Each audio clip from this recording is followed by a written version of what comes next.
Formação do planeta Terra. Ocorrida por volta de 4,5 bilhões de anos atrás. Nesta época, nosso planeta era basicamente uma imensa bola de fogo. Com o passar do tempo, a superfície foi se resfriando, os gases e vapor de água formaram uma atmosfera primitiva e formou-se também um oceano.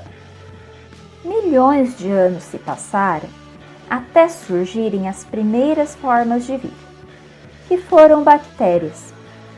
Com o passar do tempo, formas de vida mais complexas foram surgindo. Grandes extinções também ocorreram. Antigas formas de vida foram dando lugar a outras. Todos estes acontecimentos dentro da escala do tempo geológico, que considera desde a formação da Terra até os dias atuais. Frente a esta escala temporal, nossa existência é muito recente e ainda assim vários impactos ambientais já foram causados. A Terra, em seu processo de formação, se estruturou em litosfera, que é a superfície rochosa do planeta, hidrosfera, composta por toda a água, atmosfera, camada de gases que envolve o planeta, e biosfera, formada pelas diversas formas de vida. Nós começamos estudando a litosfera. Camadas da Terra. O planeta está dividido em 3 camadas: crosta, manto e núcleo. A crosta é a camada superficial, composta por rochas e solos.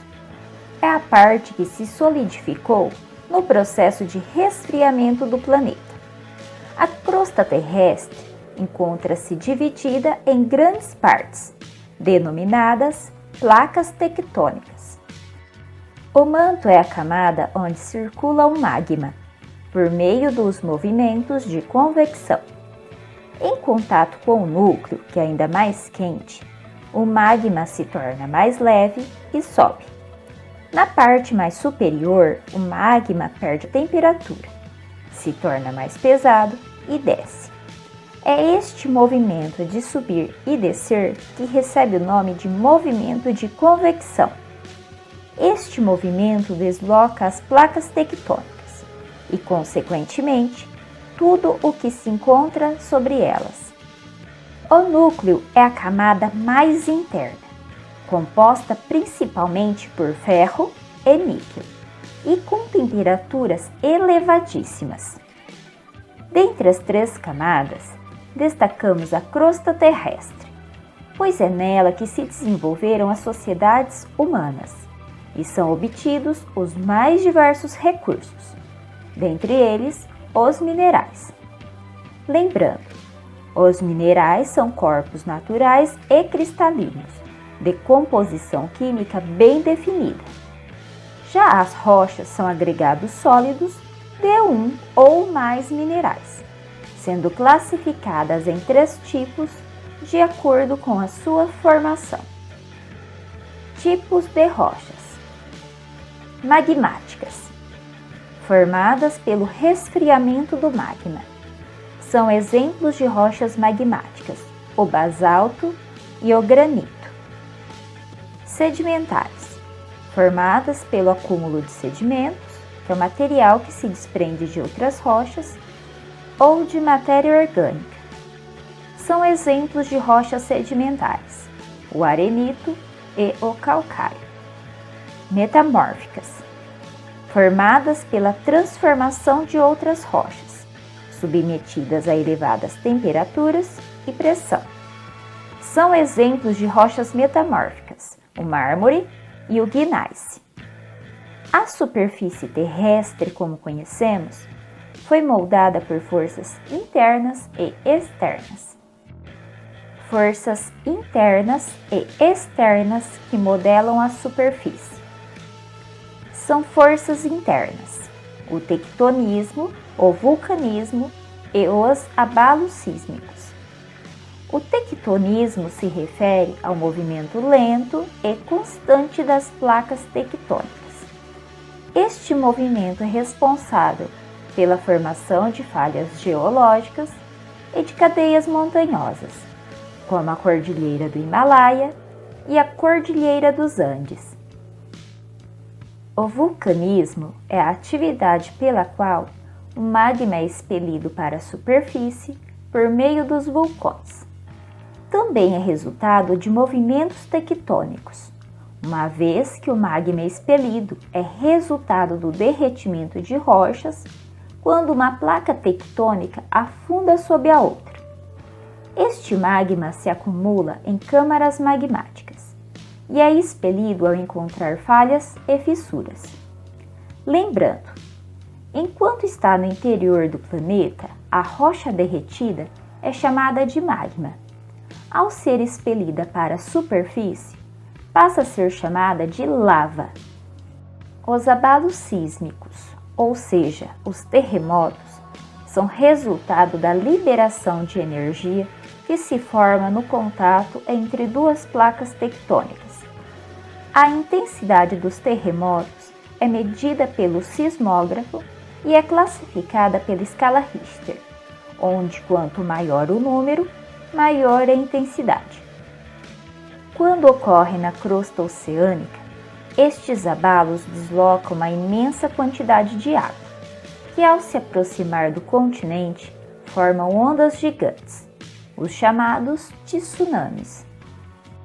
As forças externas se dividem em intemperismo e erosão. O intemperismo é o processo que desagrega os minerais das rochas, transformando-as em pequeninos grãos. É provocado pela diferença de temperatura, presença de umidade e ação de seres vivos. Do intemperismo das rochas se forma o solo, recurso fundamental para a nossa existência, mas que vem sendo muito degradado, colocando em risco a produção de alimentos. A erosão é o desgaste sofrido pelo solo ao longo do tempo pela ação da natureza, mas a ação do ser humano pode agravar ou até mesmo dar início a processos erosivos. Tipos de erosão: erosão eólica, causada pela ação do vento que carrega as partículas. Erosão fluvial, causada pela água dos rios que desgasta a superfície por onde passa. Erosão marinha, causada pelo atrito da água nas rochas costeiras. Erosão glacial, quando parte de geleiras se desprendem e o gelo escorre encosta abaixo. Erosão antrópica, causada ou influenciada pela ação do ser humano. Por exemplo, quando o ser humano retira a vegetação das encostas que ficam sujeitas a deslizamentos. A ação de agentes internos e externos modelam a superfície, resultando nas diferentes formas de relevo.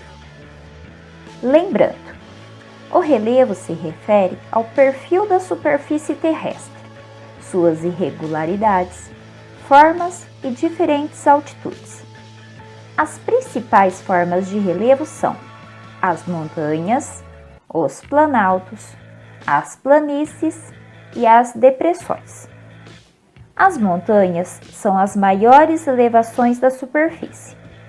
Os planaltos possuem altitude relativamente elevada, geralmente ondulados e com subidas suaves. As planícies são áreas baixas e relativamente planas. As depressões são áreas mais baixas que os terrenos à sua volta.